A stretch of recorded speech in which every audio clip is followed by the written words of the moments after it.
British కాలంలోనే ఇటువంటి ఆదివాసీలపైన అఘాయిత్యాలు కానీ వేధింపులు కానీ నిర్బంధాలు ఆ కాలంలో బ్రిటిష్ కాలంలో చూసినాం మనం.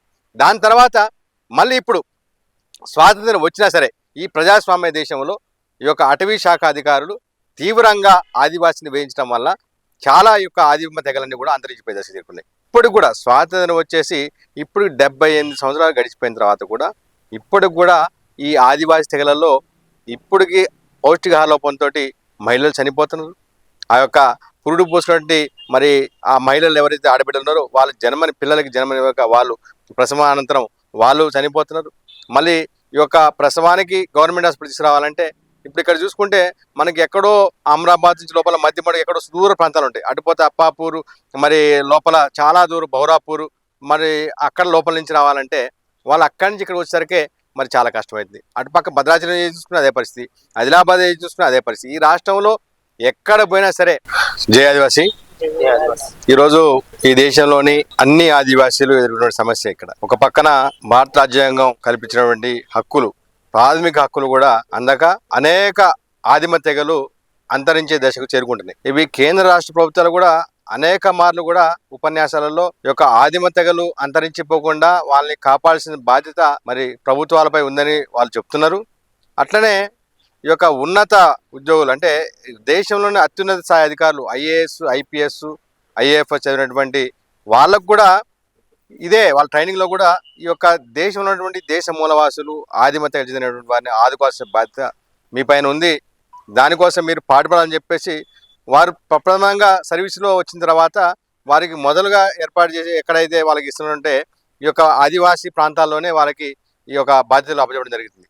దానికి ఐటీడీలు కావచ్చు, అదేవిధంగా జీసీజీలు కావచ్చు, అదేవిధంగా ట్రైబల్ కమిషనరేట్లు కావచ్చు, వీళ్ళందరికీ కూడా ఫస్ట్ పోస్టింగ్స్ అందరికి కూడా వీళ్ళకి ఈ ప్రాంతాల్లో ఇస్తున్నారు. అదేవిధంగా ఐపీఎస్లు కూడా ఫస్ట్ పోస్టింగ్స్ కూడా మొత్తం కూడా ట్రైబల్ పోస్టింగ్స్ జిల్లాల్లోనే ఈ యొక్క మరి యొక్క జిల్లా పోలీస్ అధికారం సంబంధించినటువంటి బాధ్యత కూడా అప్పచెప్పడం జరుగుతుంది. అదేవిధంగా ఐఎఫ్ఎస్లు కూడా మరి ఆదివాసీ ప్రాంతాలు ఇస్తున్నారు. మొత్తం కూడా చదువుకొని ఐఏఎస్, ఐపీఎస్, ఐఎఫ్ఎస్ అయిన తర్వాత ఆ యొక్క ట్రైనింగ్ లో మరి వాళ్ళు ఏం నేర్చుకుని వస్తుందో తెలియట్లేదు. కానీ ఇక్కడికి వచ్చిన తర్వాత పూర్తిగా బ్రిటిష్ పాలన ఎట్లయితే ఉన్నదో ఆదివాసీని వేధించడమే లక్ష్యంగా పనిచేస్తున్నారు. ఒకటి దీనిపైన వీళ్ళు ఏమంటారంటే మా పైన రాజకీయ ఒత్తిళ్లు ఉంటాయి. మరి రాజకీయాల్లో ఉన్నటువంటి నాయకులందరూ ఏమంటారు, రాష్ట్ర ముఖ్యమంత్రి గారు కావచ్చు, దేశ ప్రధానమంత్రి గారు, వీళ్ళందరూ కూడా ఏమంటారంటే ఈ దేశ మూలవాసి అంటే ఆదివాసిని అభివృద్ధి పొందించుకెళ్ళాలి, ఈ దేశమే వాళ్ళది, వీళ్ళని అభివృద్ధి చెందించాలి, వీళ్ళకి కావాల్సిన ప్రాథమిక సౌకర్యాలు కల్పించాలి, వీళ్ళకి కావాల్సిన విద్య, ఉద్యోగాలు, రాజకీయాల్లోకి తీసుకురావాలి, వీళ్ళకి 6వ చట్టం ప్రకారం మరి ఏదైతే 4 హెక్టార్ల భూమి ఉందో భూమి లేని ప్రతి ఒక్క ఆదివాసీ కుటుంబానికి కూడా 10 ఎకరాలు 4 హెక్టార్ల భూమి కేటాయించాలి. దానికి కావాల్సిన మౌలిక సదుపాయాలు నీళ్లు కావచ్చు, బోరు కావచ్చు, అదేవిధంగా సోలార్ ప్యానెల్స్ కావచ్చు, అదేవిధంగా 3 ఫేజ్ కరెంట్ కావచ్చు, ఇవన్నీ కూడా ఏర్పాటు చేసి వాళ్ళని ఈ యొక్క వ్యవసాయ ఉత్పత్తులకి తీసుకురావాలని చెప్పి ఒక ఆలోచన చేస్తుంది. చదువుకున్న వాళ్ళకి ఉద్యోగాలు, స్థానిక ఉద్యోగాలు ఇవ్వాలని చెప్తుంది.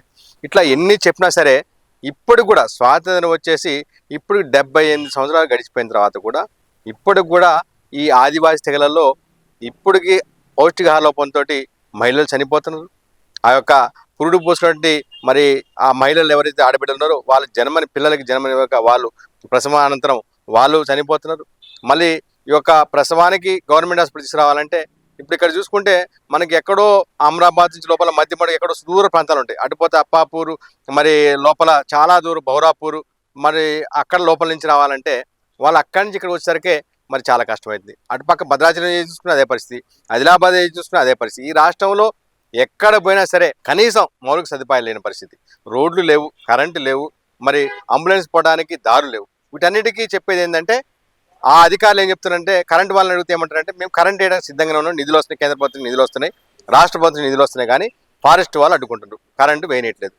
మరి ఈ రోడ్లకు సంబంధించిన వాళ్ళు అడిగితే వాళ్ళు ఏమంటారంటే మేము రోడ్లు వేయడానికి సిద్ధంగానే ఉన్నాము, ఆదివాసీ ప్రాంతాలకి నిధులు వేల కోట్ల రూపాయలు కేంద్రం నుంచి కూడా వస్తున్నాయి, కానీ ఇక్కడ ఫారెస్ట్ వాళ్ళు ఒప్పుకోవట్లేదు.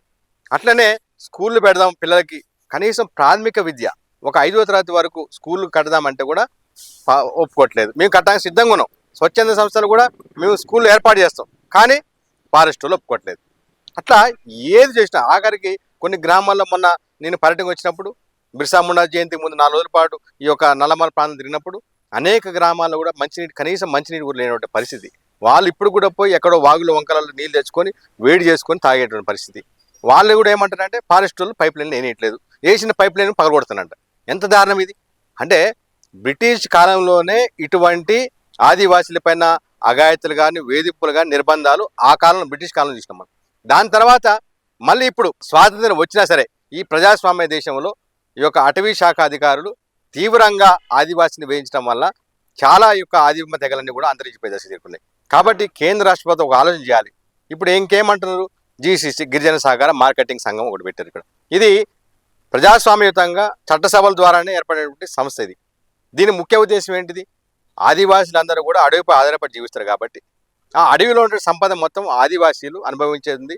వాళ్ళకి కావాల్సిన కనీస అవసరాల కోసం కూడా ఆ యొక్క సేకరించినటువంటి ఏదైతే ఇప్ప పువ్వు కావచ్చు, ఆ తునికి పళ్ళు కావచ్చు, అదేవిధంగా కుంకుడుగాయలు కావచ్చు, తేనె కావచ్చు, బంక కావచ్చు, ఏదైనా సరే అడవిలో దొరికినటువంటి ఆ యొక్క సంపదని మొత్తం కూడా జీసీసీకి ఇవ్వడం ద్వారా ఆ యొక్క వచ్చిన డబ్బులతోటి వాళ్ళకి కావాల్సినటువంటి నిత్యావసర వస్తువులు కావచ్చు, లేకపోతే పిల్లలు చదువుకోవడానికి ఆ యొక్క ఫీజులు కట్టుకోవడానికి, బుక్స్ అనుకోవడానికి, కనీసం బట్టలు కొనుక్కోవడానికి కావచ్చు, లేకుంటే వాళ్ళ యొక్క ఆరోగ్యాలు బాగాలేనప్పుడు హాస్పిటల్కి పోయి వైద్యం చేసుకోవడం కావచ్చు, ఆ యొక్క డబ్బులు ఉపయోగపడతాయి. కాబట్టి ఆ యొక్క అటవీ సంపదని వాళ్ళు సేకరించినటువంటి హక్కు వాళ్ళకి ఇచ్చింది ఇక్కడ. కానీ ఇవాళ జీసీసీలు మొత్తం కూడా మూతపడేటువంటి పరిస్థితి వచ్చింది. ఇక్కడ చూసుకుంటే మనం ఆ వెహికల్స్ ఉన్నాయి, లారీలు, పాతకాలం అశోక్ లీలాండ్ ఎప్పుడో కొనిచ్చారు. అట్లా ప్రతి ఈ యొక్క కేంద్రంలో జీసీసీకి కూడా లారీలు ఉన్నాయి, సిబ్బంది ఉన్నారు, అందరూ మేనేజర్లు, జనరల్ మేనేజర్లు, ఇటువంటి వ్యవస్థ మొత్తం జీసీసీకి ఉంది. కానీ మొత్తం నిర్వీర్యం చేశారు. దీన్ని నిర్వీర్యం కారకులు ఎవరు? ఫారెస్ట్ అధికారులే. ఇవాళ ఐటీడీఏలకు కూడా పని చేయకుండా, ఐటీడీఏ పీఓలను కూడా పని చేయకుండా వాళ్ళని వేధిస్తున్నటువంటి సిబ్బంది ఏదంటే అటవీ శాఖ సిబ్బంది. ఇవాళ ఇక్కడ చూసుకుంటే మన్ననూరు తీసుకుంటే మన్ననూరు ఐటీడీఏకి పీఓ మరి డిఎఫ్ఓని పెట్టి ఇక్కడ మరి ఆయనే వేధిస్తుండే ఇక్కడ. మరి ఆయన ఏ రకంగా న్యాయం చేస్తారు? వీళ్ళకి చెంచులకు ఏ రకంగా న్యాయం చేస్తారు? ఆయన ఎంతసేపటికి ఎక్కడికక్కడ చెంచు పెంటల నుంచి రోడ్ల మీద రానికుండా చెక్ పోస్ట్ పెట్టేసి సాయంత్రం అయితే 6 అయితే గేట్లు వేయటము, మళ్ళీ పొద్దున్న 7, 8కి గేట్లు తీయటము. ఆ గేట్ల దగ్గర వచ్చినప్పుడు అక్కడ ఉన్నటువంటి సిబ్బంది ఏం చేస్తున్నారు? మీరు ఎక్కడికి పోతున్నారు, ఎందుకు పోతున్నారు, దేనికోసం పోతున్నారు, ఇవన్నీ కూడా అంటే వాళ్ళని మొత్తం ఒక జైల్లో పెట్టినట్టు. అభయారణ్యం పేరు మీద, పులుల రక్షణ పేరు మీద మేమంతా చేసినాం, ఏర్పాటు చేసినాం, గేట్లు పెట్టమని చెప్పేసి వీళ్ళు చేసే పని ఏంటంటే ఈ యొక్క తోటి మనుషులు వీళ్ళు ఎట్లా మానవ జన్మలో ఉన్నారో, మానవ జన్మ తర్వాత చదువుకొని వీళ్ళందరూ కూడా ఐఏఎస్, ఐపీఎస్, మరి ఐఎఫ్ఎస్ అయ్యారో అది మర్చిపోయి తోటి మనిషిని దారుణంగా, జంతువులు కంటే దారుణంగా గేట్లు వేసి వాళ్ళని లోపల పెట్టేసి మీరు ఎక్కడ పోతారు, ఎందుకు పోతున్నారు, దేని అవసరం, వాళ్ళు కడుపు నొప్పి వచ్చినా, కాలు నొప్పి వచ్చినా, వాళ్ళు ప్రసవ వేదన అనుభవిస్తున్నా సరే వాళ్ళని పోనీయకుండా పర్మిషన్ ఉంటేనే బయటకు పోవాలని చెప్పేసి వేధించడం అనేది చాలా దారుణం, దుర్మార్గం.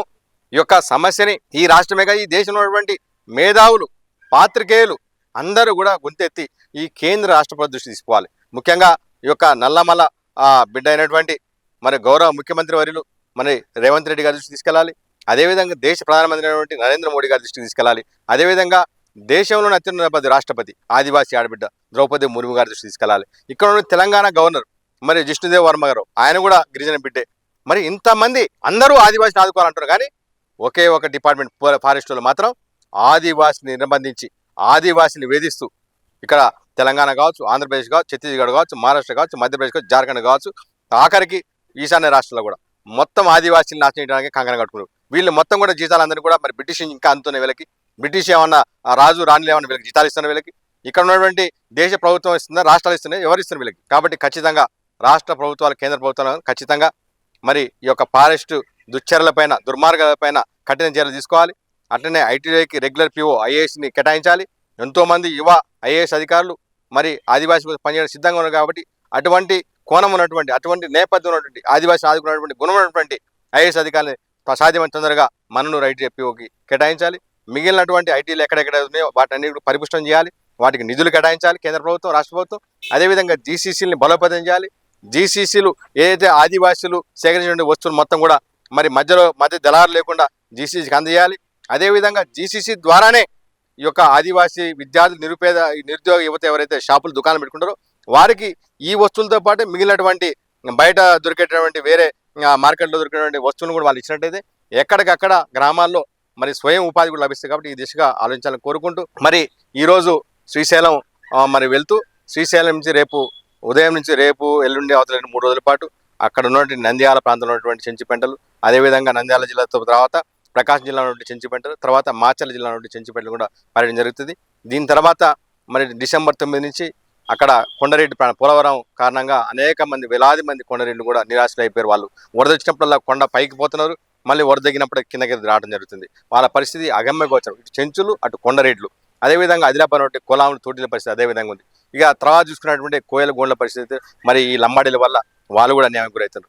అంటే బాహ్య ప్రపంచంలోకి వచ్చి మైదాన ప్రాంతంకి వస్తేనే లంబడలు చూసుకుంటున్నారు, అడవిలో ఉంటేనేమో ఫారెస్ట్ అధికారులు వేధిస్తున్నారు. కాబట్టి తక్షణమే ఈ సమస్యల పరిష్కారాన్ని కేంద్ర రాష్ట్ర ప్రభుత్వాలు ఇమీడియట్గా సుప్రీంకోర్టు ఏదైతే అడిగిందో దానికి నివేదికలు మీరు తొందరగా సాధ్యమైనంత కౌంటర్ అఫిడవిట్లు ఇవ్వాలి. అదేవిధంగా ఫారెస్ట్ యొక్క ఆగడాలపైన కూడా కఠిన చర్యలు తీసుకోవాలని కోరుకుంటూ జై ఆదివాసీ, జై జై ఆదివాసీ.